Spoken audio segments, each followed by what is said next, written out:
Hi friends, అందరికీ good evening. అందరూ ఎలా ఉన్నారు? బాగున్నారా? నేను మీ భారతి. మా మేడం సాలరీ ఇచ్చింది మధ్యాహ్నం. ఎందుకంటే నేను 26 వచ్చిన ఇంటికా నుంచి 27 ఇస్తుంది మేడం నాకు సాలరీ. ఈ నెలలో నాకు తొందరగా వచ్చేసింది. ఎందుకంటే నాకు ఇంటికాడ కొద్దిగా ప్రాబ్లం ఉంది, అర్జెంటుగా డబ్బులు పంపించాలి డ్యూ కట్టేదానికి. మధ్యాహ్నం అడుగుతాను, ఆఫీస్ నుంచి వస్తాను, మా మేడం పిలిచి ఆజ్బాన్ సాలరీ అని చెప్పని ఇచ్చేసింది. అందరూ చెప్తున్నాను, ఇది నా సాలరీ డబ్బుల్లో ఇలాగా మనం పదిగా ఒక డబ్బాలు వేసి పెట్టుకోండి, మీ ఎమర్జెన్సీకి యూస్ అవుతుంది. ఎందుకంటే ఒకసారి నేను హాలిడేకి వెళ్ళినందుకు నా దగ్గర ఒక దినారు కూడా లేదు, కానీ మా కైనది ఇచ్చింది, మా కోయిటల్ బాబు ఇచ్చింది 5 దినార్లు ఎత్తుకొని హాలిడేకి పోయినాను. అది మన దగ్గర ఉంటే ఇలా మీరు 10 రూపాయలు సంపాదించినప్పుడు దీంట్లో 5 రూపాయలు మనం పక్కన పెట్టాలి. ఎందుకంటే సేవింగ్ అనేది ప్రతి మనిషికి అవసరం. కానీ మీ అందరి ముందు నేను ఒక విషయాన్ని ఒప్పుకోవాలి, నాకు ఈ నెలలో కొద్దిగా డబ్బులు చాలా అర్జెంటు. ఎందుకంటే నేను ఇంటికాడ క్రెడిట్ కార్డుకి డబ్బులు కట్టాలని చాలామందిని ఏడ్చి అడిగాను. కానీ దుబాయ్లో ఒక ఫ్రెండ్ నాకు 30,000 సహాయం చేశాడు. ఎందుకంటే తనకు నేను ఎప్పుడు కూడా రుణపడి ఉంటాను. మనం ఎంతో ఆకలితో ఉంటాము, ఆకలి అన్నప్పుడు ఆ అన్నం పెట్టేటప్పుడు అన్నదాత సుఖీభవ అని మనం ఎందుకు అంటామంటే, అన్ని దానాలకి అన్నదానమే గొప్పది. ఎందుకంటే మనం కడుపు నిండికి అన్నం తిని మీరు చల్లగా ఉండాలని మనం దీవిస్తాము. కానీ మనం ఆకలిగా ఉన్నప్పుడు వాళ్ళు ఇంత పెట్టక్కర్లేదు, అంత పెడితే కూడా మన ఆకలి తీరినట్టే. కానీ అలాంటి పరిస్థితుల్లో నేను ఉన్నప్పుడు నా ఫ్రెండ్ నాకు సహాయం చేశాడు. ఈ వీడియో ద్వారా కూడా నేను అందరికీ ఒకే విషయం చెప్తున్నాను, ఎవరైనా కష్టాల్లో ఉండే వాళ్ళకి ఒకరొకరు హెల్ప్ చేసుకోండి.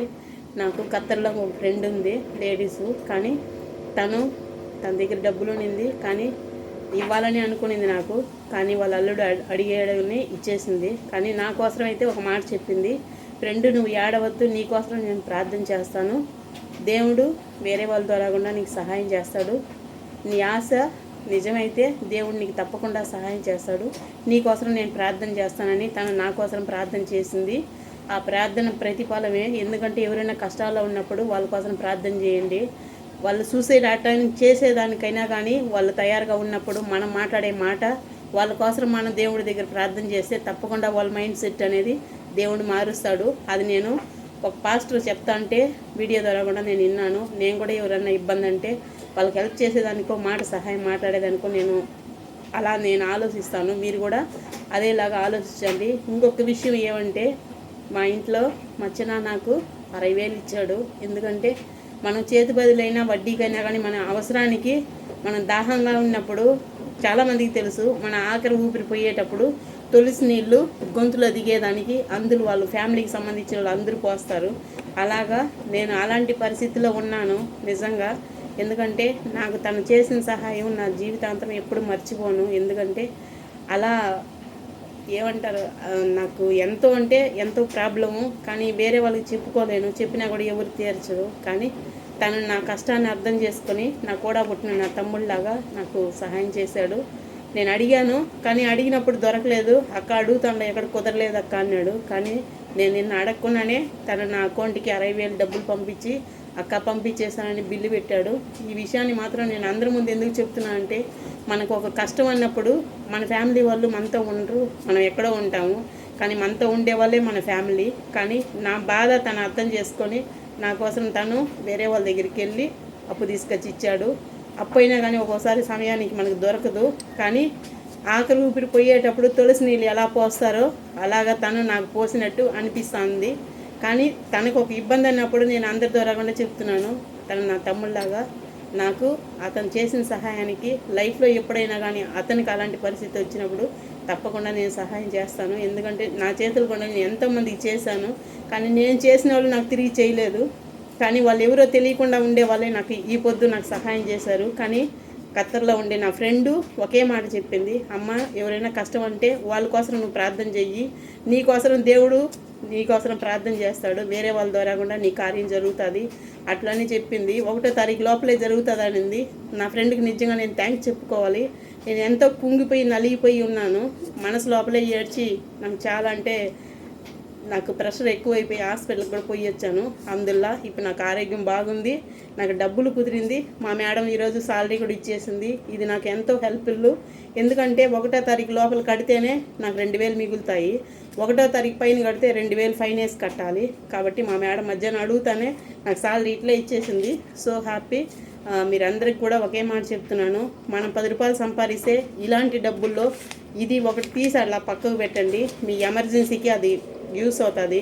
ఒకవేళ మీకు హెల్త్ బాగాలేకపోయినా, మీ ఫ్యామిలీలో ఎవరికైనా చిన్నపిల్లలకి హెల్త్ బాగాలేకపోయినా ఇంకొక దగ్గర పోయి చేయి చాపే పరిస్థితి లేకుండా మీకంటూ సేవింగ్ కంపల్సరీ ఉండాలి. ప్రతి మనిషి చెప్తున్నాను, మీరు ఇండియాలో ఉండండి, బయట కంట్రీలో ఉండండి, మనం 10 రూపాయలు సంపాదిస్తే దాంట్లో 1 రూపాయి 2 రూపాయలు ఖచ్చితంగా ఎత్తిపెట్టుకోండి. కానీ ఆ డబ్బులు అనేది మీ ప్రత్యేకంగా చెప్తున్నాను చూడండి. నా అనుభవంతో నేను మీకు చెప్తున్నాను. ప్రతి కష్టాన్ని కూడా నేను ఫేస్ చేశాను. ఎందుకంటే అందరూ కోయిట్ అంటారు, కానీ ఒక కోయిటే కాదు, మీరు ఏ కంట్రీలోనే ఉండండి, కానీ మనం కష్టపడితేనే డబ్బులు వస్తాయి, మనకి ఊరికే కూర్చుంటే రావు. ఈ డబ్బులు వెనకాల ఎంతో కష్టం ఉండాలి.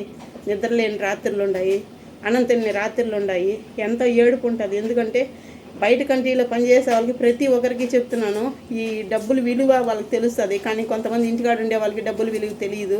జీతం ఇట్లా ఇస్తానే అటు ఇండియాకు పంపిస్తారు, కానీ ఈ డబ్బులు వెనకాల ఎంత కష్టం ఉండదు అనేది బయట ఉండే వాళ్ళకి మాత్రమే తెలుస్తుంది.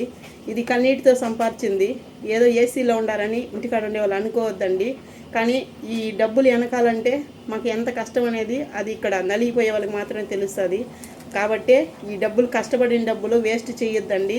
ప్రతి రూపాయి కూడా చాలా విలువైంది. కాబట్టి నేను 1 రూపాయి ఖర్చు పెట్టేదానికి నేను ఎంతో ఆలోచిస్తాను, కానీ వేస్ట్ ఖర్చు అయితే నేను పెట్టను. కానీ ఒకప్పుడు ఫ్రెండ్స్ అని అందరికీ పెట్టాను, కానీ నా దగ్గర తిన్నోళ్ళే ఈరోజు నేను ఎవరో కూడా తెలియదు అన్నట్టుగా అలా పక్కకున్నారు. డబ్బు మనమే సంపాదిస్తాం, కానీ మనిషిని సంపాదించుకోలేము. నాకు ఒకరికి పెట్టాను, కానీ పెట్టిన తర్వాత నేను పెట్టాను కదా అని నేను చెప్పి చూపించను. కానీ మన కష్టంలో ఉన్నప్పుడు మన వాళ్ళని సహాయం చేసిన వాళ్ళని మనం ఎప్పుడు మర్చిపోకూడదు. కానీ దుబాయ్లో ఉండే నా ఫ్రెండ్కి కూడా, మా ఇంట్లో ఉండే మా చిన్నకు కూడా నేను ఎప్పుడైతే రుణపడి ఉంటానో, అలాంటి కష్టంలో నేను ఉన్నప్పుడు నాకు ఎవరు కూడా నాకు సహాయం చేయలేదు. నేను అందరినీ తెలియని వాళ్ళు కూడా డబ్బులు అడిగాను, కానీ అందరూ అనుకుంటారు ఏంద్రా ఇది, మనం ఎవరో తెలియదు మనల్ని డబ్బులు అడుగుతామని చెప్పని అనుకుంటారేమో. అలా అనుకోవద్దండి. కష్టం అనేది వాళ్ళ వెనకాల ఏందనేది వాళ్ళ గురించి కొద్దిగా ఆలోచిస్తేనే తెలుస్తుంది, ఇది నిజం అబద్ధం అని చెప్పని. కొంతమంది వాళ్ళ జలసాల కోసం అడుగుతారు, నేనైతే మాత్రం నా కుటుంబం కోసమే నేను అడిగాను. కానీ తన ద్వారా గుండా నాకు ఈరోజు నా కష్టం తీరింది. Once more thank you. And మా తమ్ముడికైనా సరే, నా ఫ్రెండ్కైనా సరే వీడియో ద్వారా కూడా నేను థ్యాంక్స్ చెప్పుకుంటున్నాను. ప్రత్యేకించి వాళ్ళిద్దరికి కూడా నేను ఎప్పుడు రుణపడి ఉంటాను. కానీ అదేవిధంగా మా మేడం ఈరోజు అడుగుతానే నాకు జీతం ఇచ్చింది. So happy. ఎందుకంటే ఇది కూడా ఒక అందుటికే నాకు మంచిది. ఎందుకంటే నాకు నిన్నే ఇచ్చాడు, నా ఫ్రెండ్ కూడా మొన్నే వేసాడు డబ్బులు. అది ఇది కలిపి మొత్తం కూడా నా ప్రాబ్లం సాల్వ్ అయింది. ఆల్మోస్ట్ సగం ప్రాబ్లం తీరిపోయినట్టే, ఇంకొద్దిగా ఉంది. అల్హమ్దులిల్లా. ఇంకా నాకు రావాల్సిన డబ్బులు వచ్చినాయంటే అది కూడా తీరిపోతుంది. కానీ మీరు కూడా ఒకరికొకరు సహాయం చేసుకోండి. Okay friends, bye. అందరికీ good night. Once more thank you. నన్ను సపోర్ట్ చేసే మీ అందరికి కూడా నేను ఎప్పుడు రుణపడి ఉంటాను. కానీ ఇంకొక విషయం చెప్తున్నాను, మనం 10 రూపాయలు సంపాదిస్తే ఇలా 1 రూపాయి తీసి మీరు పక్కకు పెట్టుకోండి. మీ సేవింగ్ కంపల్సరీ అవసరం. నేను ప్రతి వీడియోలో చెప్పుకుంటాను. జాగ్రత్తగా ఉండండి. ఓకేనా? Bye friends. మిస్ యూ అందరికీ.